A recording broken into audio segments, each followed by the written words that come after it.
Hello everyone, my name is Elias and welcome to a new video on my channel, which is kinda different from what I usually do. This time I'm gonna be talking about my PC upgrade that I did and my opinion about it and my experiences that I've had with it. Now, first I'm gonna talk about the old PC that I have. I changed a few parts. I mainly wanted to change the CPU, but I had to change motherboard and RAM as well because my older CPU that I had was AMD FX 8320, 3.5 GHz, 8 core. I mean, it served me well, but it's a pretty old processor. I think it came out in like 5-6 years ago, maybe even 7. I'm not really sure. I had it for like 3-4 years, something like that, for 3 years I think, and I did change 2 graphics cards in that time, but I've never really changed my CPU since the first like gaming computer that I built, so I thought it was a good time to do it now because a lot of cool games are coming out and I want to be ready for it. So the older motherboard that I had was an Asus M5 A97 Evo R 2.0, and the RAM I had was DDR3 1333 MHz. Now I had all kinds of brands mixed up in there. I had like 14 gigabytes instead of 16 or 8. Like I had three pieces of 4 and then one of 2, which is why I had 14. I bought one that was 4 gigabytes. I wanted to have 4 sticks of 4 gigabytes, but it wasn't compatible. And yeah, when I bought the older RAM to begin with, I didn't really know much about it. I was like, yeah, this is 4 gigabytes, it's gonna fit, but obviously it doesn't work like that.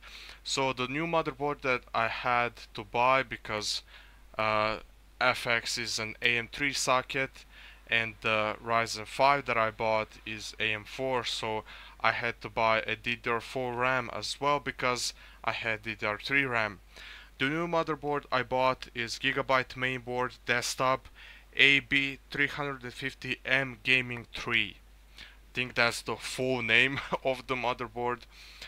Of course it's AM4 socket, it's Ryzen compatible, and I have to say it's like 30% smaller than the last motherboard I had, and I kind of like it. Yeah, I like that the things are now like smaller and don't take as much space.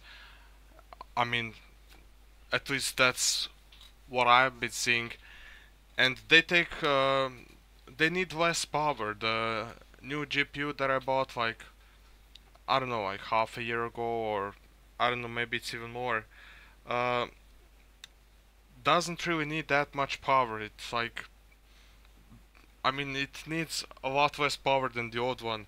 And the FX 8320 that I had was like 125 TDP, I think, and this one, the Ryzen 5 1600X, is 95, I think. So yeah, that's also kind of a big deal as well. So now the RAM, I bought 2 sticks of DDR4 8 gigabyte 66 megahertz HyperX Fury Kin.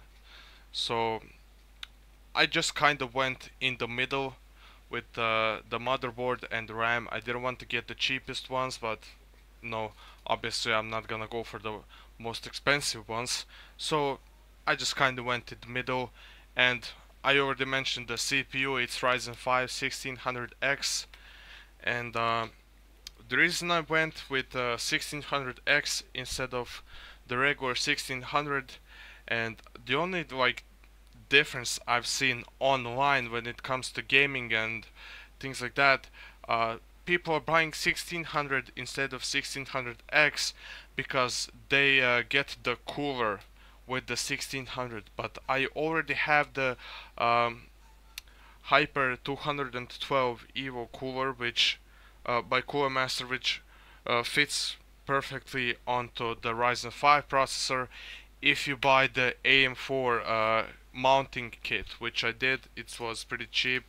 I mean, it's cheaper to get the mounting kit than to buy a new cooler, of course, which is why I went for the 1600X.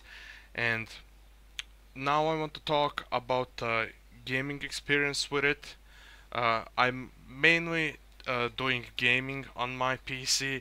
Now I started uploading videos again, which is uh, it's also good for like rendering videos and that, but of course if you're like, I don't know, a YouTuber or something like that, you already know what's good to get. I mean, I don't think I'm in a position to recommend you anything, but if you're doing mostly gaming and you wanna make videos as well, but it's not like your life depends on it, then I think 1600X is a very good choice. And the price differences between, I mean, it's basically 1800X is double the price. It's $500 I think, and the Ryzen 5 1600X is $250. So if you're doing mostly gaming, I think this is a good enough CPU for you. Then again, if you're streaming and doing lots of those things, I think you should get the Ryzen 7 1800X or just the 1800 in general. Now, the background game that you can see is Battlefield 1.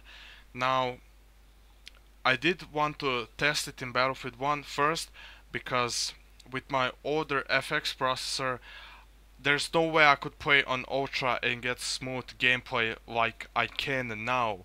And this video that I recorded was on everything maxed out, everything Ultra, and everything is maxed out.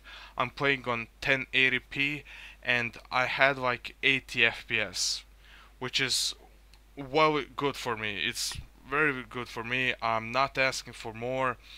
Uh, I just want to have a smooth gameplay. It doesn't need to have like 200 FPS. I don't really care about that. I have like 60 Hz monitor, so it wouldn't really make that much of a difference for me. Which is why I want to get like stable like 70 FPS at least. I want to get a bit more over 60, so like 70 is good enough for me. And it was averaging at around 70 to 80 FPS, so I'm pretty happy with that. Now, I've tested it on GTA 5 as well. Also, huge improvements. People were telling me that I shouldn't really upgrade, that FX is a good processor, you won't really see much of a difference. But I did my fucking research and I can tell you that there is a huge difference. So if you're upgrading from an FX processor to a Ryzen 5 or Ryzen 7 even, you're gonna see big differences. Because I I can tell you from my experience, I've been testing it out in the past like 3 days. I've seen huge differences when it comes to gaming. Now, also one thing that surprised me, when I was playing PlayerUnknown Battlegrounds with my FX processor, you can see in some of my older videos that I can get like a lot of dips in my frames, and I mean, I wasn't happy with that. I wasn't happy with the videos I was putting out.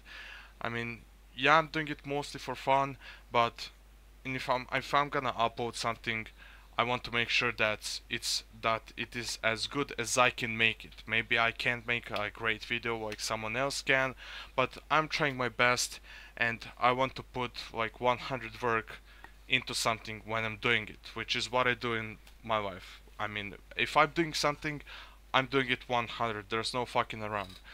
So in that game, in PlayerUnknown Battlegrounds, I think I noticed the biggest difference. Mainly because it's an early access game and it's a pretty big resource hog. So now I can play on like high, and before I couldn't even play it on very low. So yeah, that's kind of fucked up. I mean, I put it to medium, so no, it's like kind of in the middle, and the game looks a lot better than it looked before. and I have like 70-80 FPS stable. Sometimes you can get some dips, but it's very rare. For example, when I'm opening my inventory with tab, sometimes it can lag a little bit, but I'm still playing around with settings and just checking out what seems to work the best. Also, another thing I want to talk about, and the last thing I want to talk about, is video editing and rendering videos. Now, I'm recording my videos in 720p at 60 FPS, and I'm also rendering and uploading my videos at the same quality. So when it comes to rendering videos, it took me about 40 minutes to render a 20-minute video, as I said, at 720p at 60 FPS. So I'm pretty happy with that. I don't think that's a big time. It is a big improvement from the FX, obviously. So I mean, yeah, if you got like $250 to spare and you want to really upgrade your CPU, you're not happy with the current CPU that you have, and you like to game, you like to maybe upload some videos, I don't know if there's any like better choice, but you're not going to, I mean, Ryzen 5 will not disappoint you. That's what I'm trying to, like, that's my point here. I've been testing it out, I've been rendering a lot of videos with it, didn't upload any, I just went to test the CPU and see how much time it will take, and I'm pretty happy with it. It doesn't take a lot of time. I've also seen improvements in other games that could run on like max settings before, but you know, obviously I got more FPS, but that's not really the point here. You don't need like 200 FPS on a game. The thing I noticed is the gameplay was smoother. The game was, I don't know, it just ran better. It's just a lot better CPU overall, and I think that if you're mainly into gaming and you want to try out Ryzen processors, I think 1600X is a great choice. I think it's like the same price as an i5 that most people use for gaming, and I don't even know, like Skylake or Kaby Lake, what's that newer processor called, that people say like it's the best for gaming. Yeah, but that's like, I think it's like 4 cores, 4 threads, something like that. I mean, yeah, it's a good choice now, but you're gonna have to upgrade it in like 1 or 2 years, I think.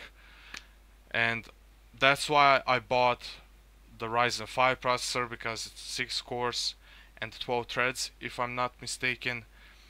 And I do think that in the future games will be able to utilize more cores, and I mean, why should you just buy Intel now and then have to worry about it later? Ryzen 5 1600X is a very good choice, and it has enough cores for the future, so yeah, I think I'm good for like next 5 years. At least I'm hoping. I mean, I don't know, maybe I'm wrong, but fuck it. So overall, to conclude this video, I think Ryzen 5 1600X is a great processor. I'm very happy with it.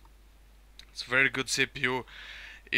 I've seen improvements in all the games, and I've seen improvements in video editing and rendering the video. When it comes to rendering, when it comes to multitasking, it's just an overall very good CPU. I'm just really happy with it. That's been it for this video. Hope you guys enjoyed it, and I'll see you all later. Bye. Do you believe it's morning? I'm alive, but that's the last thing on my mind. Yeah, see him in the street struggling, young, dumb, and thuggin', give a fuck about nothing.